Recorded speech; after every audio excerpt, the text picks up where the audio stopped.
इस वीडियो में हम पढ़ने वाले हैं सॉल्यूशन का सेकंड पार्ट या बचे हुए कंसंट्रेशन के मेथड। तो हम इसमें पढ़ेंगे सॉल्यूशन के बचे हुए मेथड।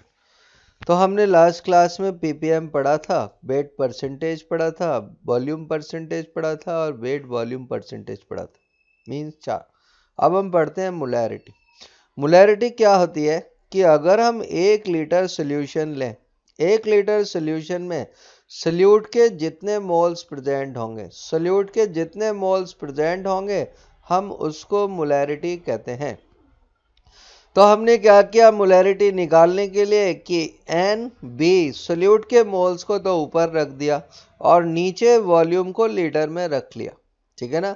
पर बच्चों नॉर्मली कभी भी ना तो मोल्स दिए होते हैं और ना ही सॉल्यूशन का वॉल्यूम लीटर में गिवन होता है।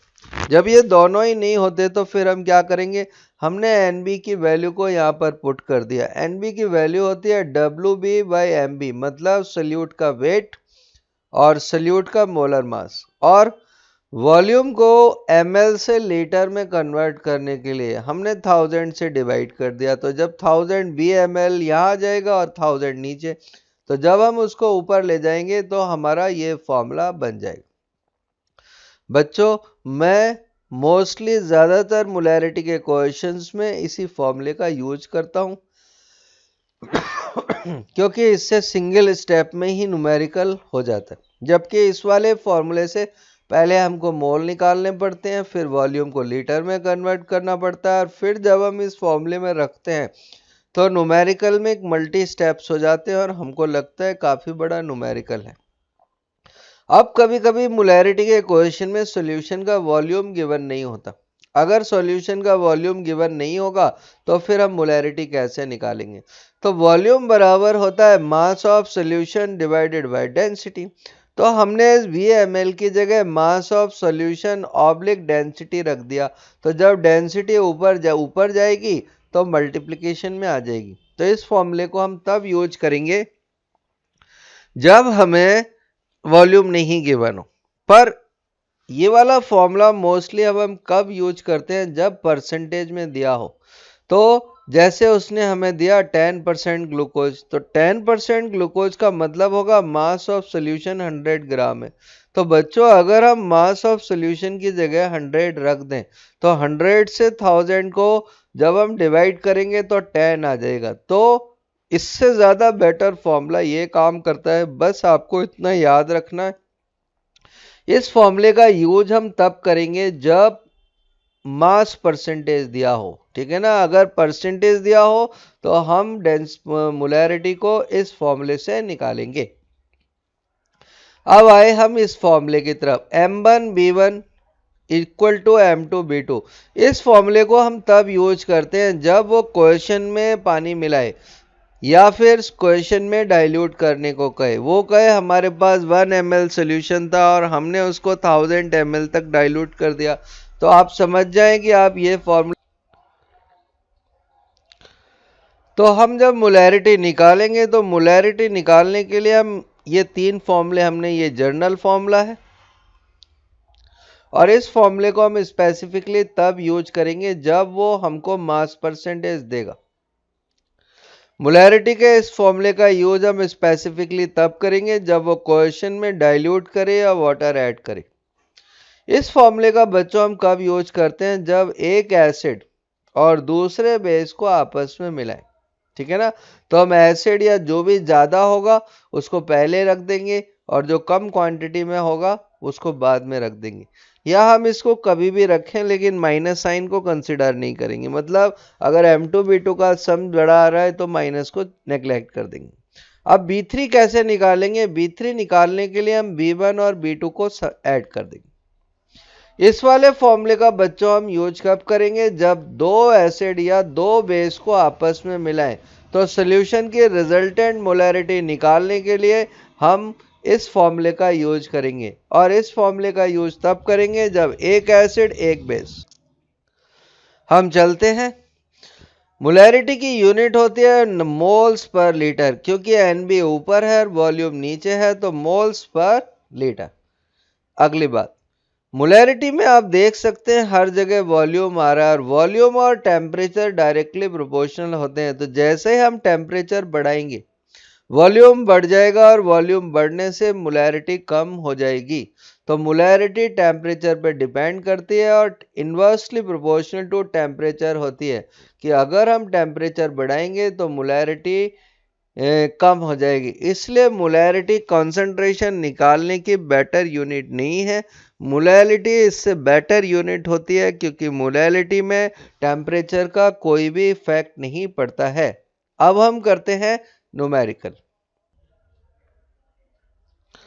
हमारे पास न्यूमेरिकल है कि हमने 4 ग्राम NaOH को 250 ml सोल्यूशन में डाल दिया, प्रेजेंट है। 4 ग्राम NaOH को 250 ml सोल्यूशन में प्रेजेंट है, तो इसकी मोलैरिटी निकालो। अब हमने सबसे पहले क्या किया, मोलैरिटी का फॉर्मूला लिखा। अगर हम फॉर्मूला लिखते हैं तो ये फॉर्मूला हमें गाइड करता है किस जगह पर क्या रखना है। तो वेट ऑफ सोल्यूट हमने 4 ग्राम रख दिया, 1000 में हम कुछ कर नहीं सकते। NaOH का मोलर मास 40 होता है और वॉल्यूम 250 ml। हमने इसको मल्टीप्लाई और डिवाइड किया, जिसको करने से हमें 0.4 m आंसर आ गया।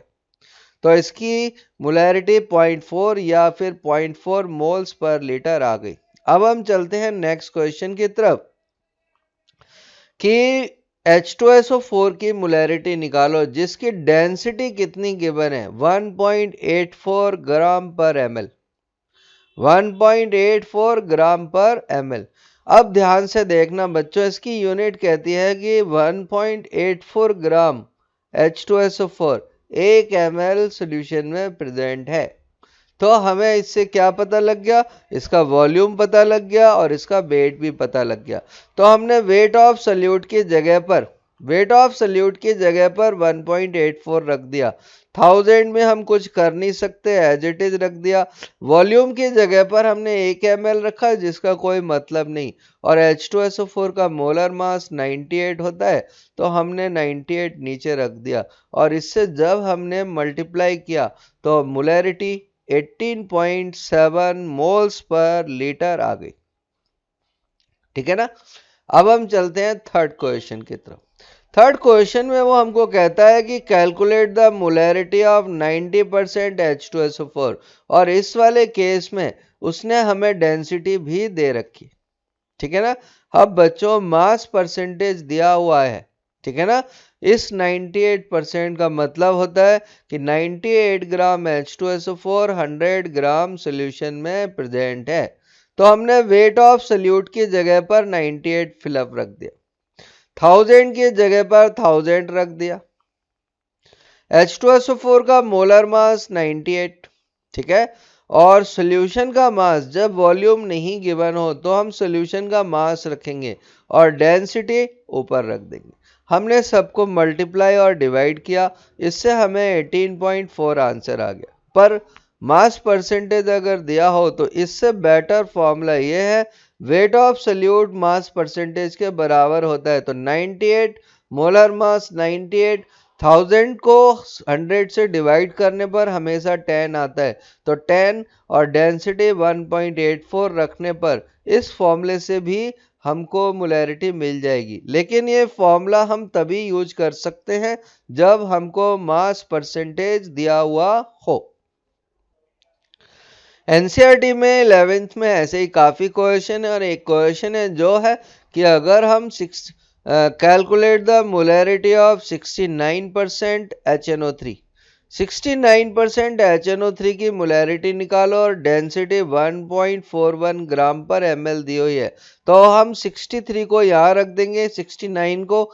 HNO3 का मोलर मास 63 होता है, 10 की जगह 10 रखेंगे और डेंसिटी की जगह रखेंगे हम कितना, 1.41, तो हमें आंसर मिलेगा 16.83। अब हम चलते हैं नेक्स्ट क्वेश्चन की तरफ। नेक्स्ट क्वेश्चन है कि वाटर की मोलैरिटी निकालो, ठीक है ना। और उसने हमें 3 क्वेश्चन अलग अलग दे रखे हैं, एक 1 ml H2O, दूसरा 100 ml H2O और तीसरा 1000 ml H2O, 1000 ml H2O। अब बच्चों ट्रिक ये है कि वाटर चाहे कितना भी हो उसकी मोलैरिटी हमेशा 55.5 आती है, ठीक है ना। तो हम देखेंगे कैसे तो हम देखते हैं सबसे पहले 1 ml H2, ठीक है ना। 1 ml H2 है, उसकी डेंसिटी 1 ग्राम है, तो वॉल्यूम गिवन है, डेंसिटी गिवन है, तो वेट ऑफ वाटर कितना हो जाएगा? वेट ऑफ वाटर इसका हो जाएगा 1 ml 1 ग्राम। तो हमने वेट ऑफ सल्यूट की जगह बच्चों कितना रख दिया? हमने इसकी जगह रख दिया 1 ग्राम। कितना रख दिया? 1 ग्राम।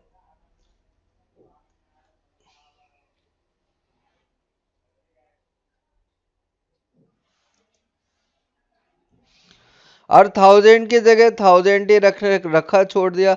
H2 का मोलर मास सारे बच्चे जानते हैं 18 ग्राम होता है, ठीक है ना। और वॉल्यूम कितना? 1 ml। हमने 18 से 1000 को डिवाइड किया, डिवाइड करने पर आंसर आ गया 55.5। अब हमने क्या किया? 100 ml की मोलैरिटी निकाली। तो अब बच्चों जब 100 ml H2 होगा तो उसका वेट कितना हो जाएगा? उसका वेट हो जाएगा 100 ग्राम। तो अब हम यहाँ पर दो चेंज करेंगे। क्या? इस 1 की जगह पर हम 100 रख देंगे और इस ml की जगह पर हम फिर से रख देंगे क्या? 100। 100 से 100 कैंसिल हो जाएगा, 18 से 1000 को मल्टीप्लाई करेंगे, डिवाइड करेंगे, फिर से 55.5 हो जाएगा। अब हम चलते हैं तीसरे की तरफ। और तीसरा हमारा क्या है? तीसरा हमारा है 1000 ml वाटर। तो जब हम 1000 ml की करेंगे तो अब बच्चों 1000 ml वाटर का वेट कितना हो जाएगा? 1000 ml का वेट हो जाएगा 1000 ग्राम। और नीचे वॉल्यूम बच्चों कितना हो जाएगा? इसका वॉल्यूम हो जाएगा 1000। 1000 से 1000 कैंसिल हो जाएगा और हमको आंसर फिर से क्या मिलेगा? हमको मिलेगा 55.5। इसलिए बच्चों को रिकमेंड किया जाता है कि वाटर की मोलैरिटी बच्चों हमेशा कितनी? 55.5। हम नेक्स्ट क्वेश्चन करते हैं जिसमें वो हमको कहता है कि एक सॉल्यूशन की मोलैरिटी 2m है, ठीक है ना। तो इसके मोलैरिटी निकालो 100 ml सॉल्यूशन की। तो फिर से क्वेश्चन रिपीट करता हूँ। एक सॉल्यूशन की मोलैरिटी 2m है, तो इसके 100 ml की मोलैरिटी निकालो। अब बच्चों इसके दो आंसर हो सकते हैं, ठीक है ना। एक का मीन्स तो क्या है कि हमारे पास 1 लीटर सॉल्यूशन था और अगर हमने उसमें से 100 ml निकाल लिया तो उसकी मोलैरिटी में कोई चेंज नहीं आएगा। तो एक आंसर तो 2m ही होगा। लेकिन अगर 2m आंसर नहीं दिया हुआ है तब इसका मतलब ये है कि अगर हम 2m वाले सॉल्यूशन को, 2m का मतलब है 2 मोल 1 लीटर में प्रेजेंट है। अब वो हमसे कहता है कि अगर हम इतने मोल को 100 ml में डिसॉल्व करें तब मोलैरिटी कितनी हो जाएगी। तो बच्चों ये मोलैरिटी का फॉर्मूला है। हमें 2m से पता लगेगा, हमें 2m से पता लगेगा कि इसके मोल्स 2 हैं। तो 1 लीटर में 2 हैं, तो हमें मोल्स पता लग गए, ठीक है ना। मोल्स बराबर होते हैं मोलैरिटी। तो अब हम क्या करेंगे? यहां पर मोल्स की जगह पर रख देंगे 2m, ठीक है ना। और नीचे से उसका मोलर मास हटा देंगे। अब देखते हैं वॉल्यूम। वॉल्यूम आप जानते हैं क्योंकि ml में दिया है, तो नीचे हम वॉल्यूम रख देंगे 100, ठीक है ना।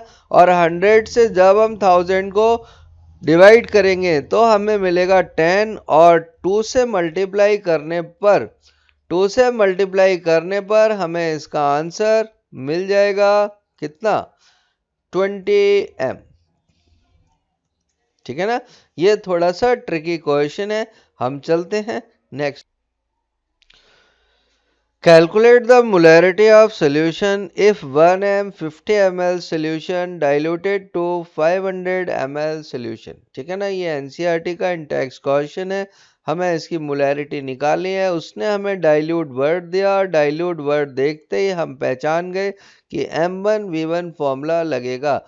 तो बच्चों हमने क्या किया, हमने यहाँ पर वैल्यू पुट करना शुरू किया और M1 की जगह पर वैल्यू बच्चों कितनी रखी, 1, ठीक है ना। अब उसका वॉल्यूम आप देख सकते हैं, वॉल्यूम कितना है, वॉल्यूम है 50 ml। तो हमने इसको मल्टीप्लाई कर दिया, 50 ml से, ठीक है। अब जो नेक्स्ट वॉल्यूम था वो कितना हो जाएगा, नेक्स्ट वॉल्यूम वो कह रहा है 500 ml कर दिया, ठीक है ना। हमने इसको 500 को इससे डिवाइड किया तो ठीक है ना, ये कितना आ जाएगा, ये हमारा आ जाएगा 1/10। और 1/10 से जब हमने m को किया तो m2 की वैल्यू बच्चों कितनी होगी, m2 की वैल्यू आ जाएगी 0.1। तो डाइल्यूट करने पर किसी की भी मोलैरिटी कम हो जाती है, तो इसका आंसर कितना हो गया, 0.1। अब हम चलेंगे कॉन्सेंट्रेशन की नेक्स्ट यूनिट जिसका नाम है मोलैलिटी,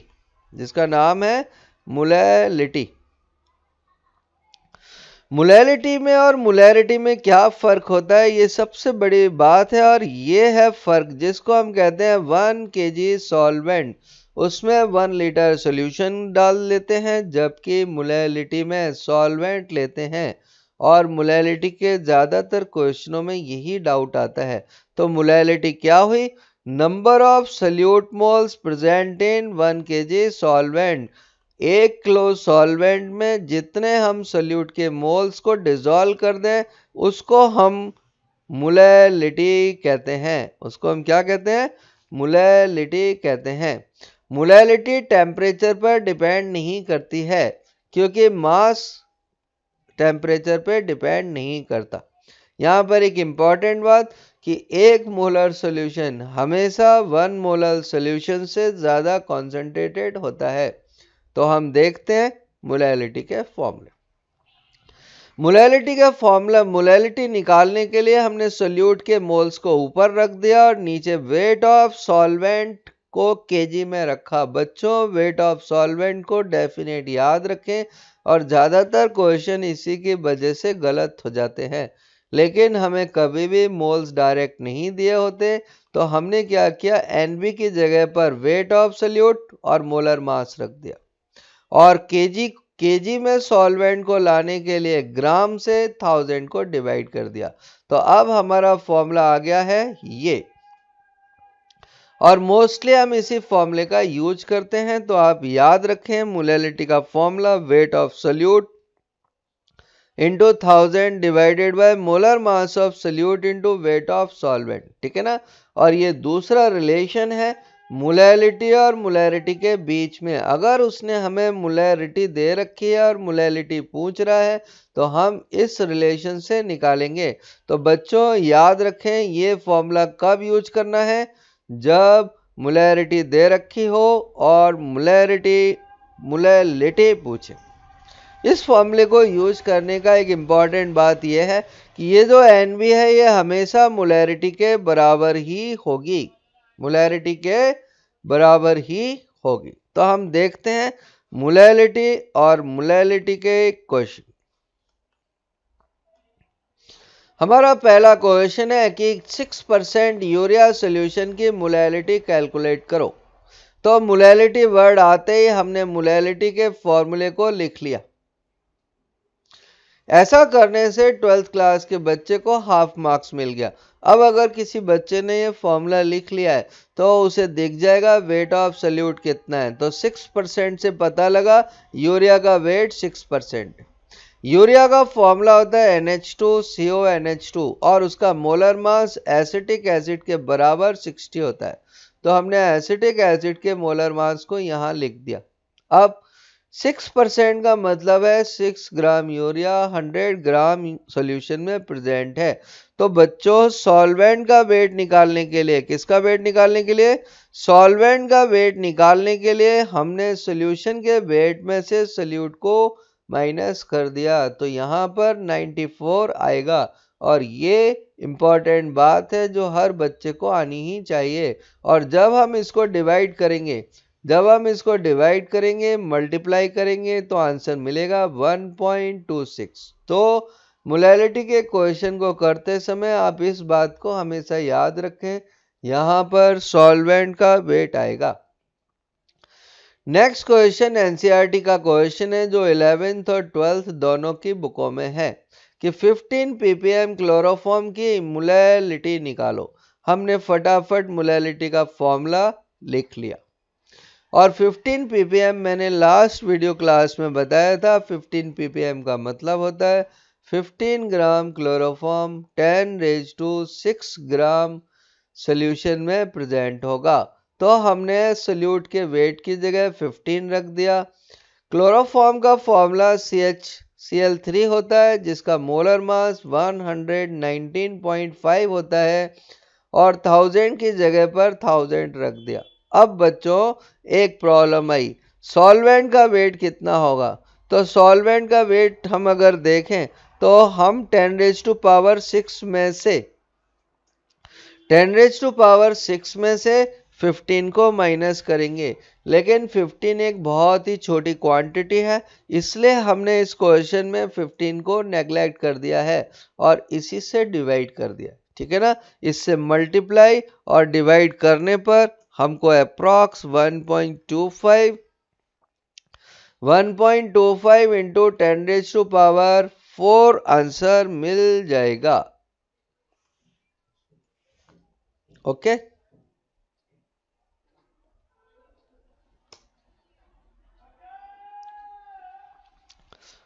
तो अब पावर इसकी मैं कम कर देता हूं और ये हो जाएगी -4।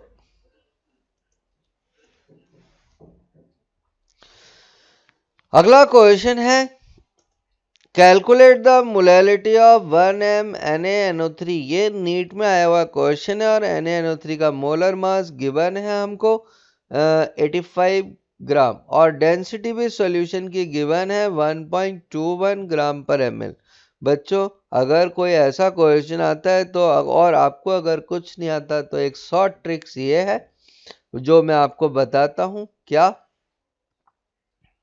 इसकी शॉर्ट ट्रिक ये है कि मोलैरिटी से नॉर्मली थोड़ी कम आती है।